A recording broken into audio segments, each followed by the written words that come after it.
હું આમ આદમી પાર્ટી રાજકોટ શહેર પ્રમુખ દિનેશ જોશી। આજે રાજકોટમાં કાયદો અને વ્યવસ્થા એકદમ કથળી ગઈ છે।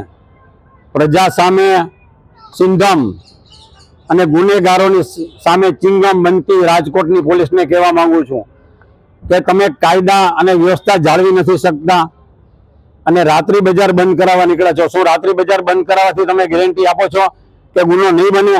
રાજકોટમાં અનેક ખૂનો થયા છે।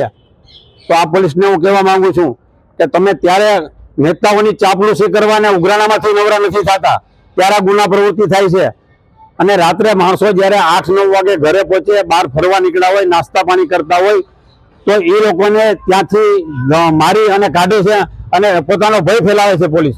આવું શા માટે? સાથે સાથે પોલીસને ચાપલુસી જે કરે, લુખ્ખા તત્વોને કાબુમાં નથી લેવા અને પોલીસ પ્રજા સામે સિંધમ બનવા નીકળી છે। પોલીસની જે દાદાગીરી છે, ખરેખર દાદાગીરી કર્યા પ્રજા સામે, એને એમાં સખત વિરોધ છે। પોલીસ દીવાની દાજે કોડિયાને બટકા ભરે છે। આવું શા માટે? બીજી વસ્તુ કે ગુનાગારોને સામે કઈ કરતી નથી। રાત્રિ બજાર બંધ કરવાથી જો પોલીસ એમ કહેતી હોય તો ગુનાહિત પ્રવૃત્તિ અટકી જશે, તો અમે પણ એની સાથે છીએ। આ લોકો નાના નાના વેપારીઓ ધંધો કરતા હોય, પોતાનું પેટીયું રડતા હોય, તો એને શા માટે હેરાન કરો છો? ગુનેગારોને પકડતા નથી અને જ્યાં ઉઘરાણા કરો, રાજકોટમાં દારૂ આવે છે તો આ ઘટના બને છે અને રાજકોટમાં દારૂ ક્યાંથી આવે છે? પેલો પ્રશ્ન।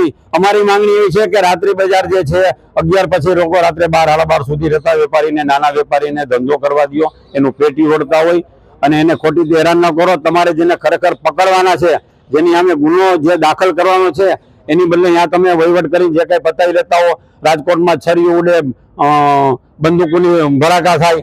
અમારી માંગણી એવી છે કે આ સરકાર, ભાજપ સરકાર જે છે એના ઉપર પૈસા પહોંચાડવાનું બંધ કરો અને તમારી નેતાની ચાપલુસી બંધ કરો। સાંજ સમાચાર ફેસબુક પેજને લાઇક કરો, વિડીયો શેર કરો અને વધુ વિગતવાર સમાચાર માટે sanssamachar.net વિઝિટ કરો।